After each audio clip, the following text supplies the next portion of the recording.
guys, welcome back to Carry Yarn. I'm Kat, your fearless leader. Today I'm going to teach you a method of knitting that helps me when I'm experiencing the effects of rheumatoid arthritis. No, I'm not a grandma, and you don't have to be to suffer from it. While knitting, most arthritis sufferers learn their limitations and give up when the fat Aunt Marge fingers appear. As you will notice that sometimes when I'm showing you things, my fingers will be more swollen than they ordinarily would be. I've learned that I don't have to stop doing what I love to do, which is knitting and crocheting and all those wonderful yarn work activities, because I develop ways to overcome what causes the swelling. So grab your needles, your swatches, and your favorite Krispy Kreme donut, and let's get started. So, today, like the English method of knitting where you're holding the yarn in your right hand, you're still going to be holding the yarn in your right hand, but you're not going to wrap the yarn around your fingers to tension. I have found that with arthritis, the more you tension your yarn around the fingers, the more your fingers swell as you knit for long periods of time. And if you have a project that is due, if you have a customer that is expecting their Snoopy scarf, or you have your grandma waiting on her Christmas present because you haven't finished knitting it and you started in January, this method may help you to continue doing what you love and to knit longer. So let's show you how we're going to do this.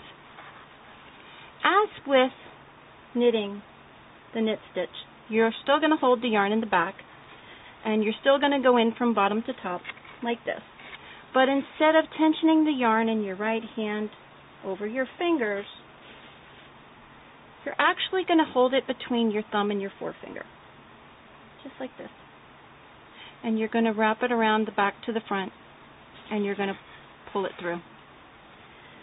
You'll notice that there is no tension on this yarn except for what you're providing with the leverage that you have from your two fingers.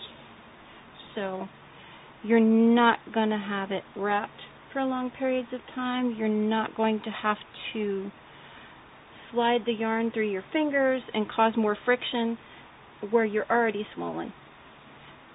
So grab the finger, the fickle finger of fate here. You're going to grab your thumb and your index finger, and you're going to take that yarn, the working yarn from the ball, into your fingers, and you're going to grasp it tight, but not so tight. And you're going to wrap it around the back to the front, push down, and pull it off. It's the same style as an English knitter would use. However, no tension this way, no tension this way, and still works the same. Now, it will take you some time to get used to not having that yarn around your finger. And if you've been knitting for years and years and years, you may find that it's awkward. But if you try it and you notice that the swelling is gone, you'll understand why I do it the way that I do it. You will find that if I start a project using this method, I'm going to continue using this method throughout the entire project. And the reason being is that I'm tensioning my yarn. If my hands were swollen one day and they're not swollen the next, the tension is going to be completely different because you don't have the swelling forcing you to tension harder or looser depending on how you're feeling. So again, you're going to hold that yarn between your two fingers. You're going to wrap it around the back to the front, push down, and pull it off. Just like you did with the English style of knitting, but instead of flinging it over with one finger, you're flinging it with the two fingers holding the yarn.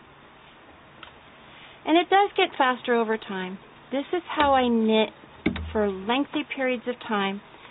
And like I said, it may not work for you. You may be accustomed to knitting continentally. You may be an English knitter. You may be a Portuguese knitter. And we will talk about that in another video.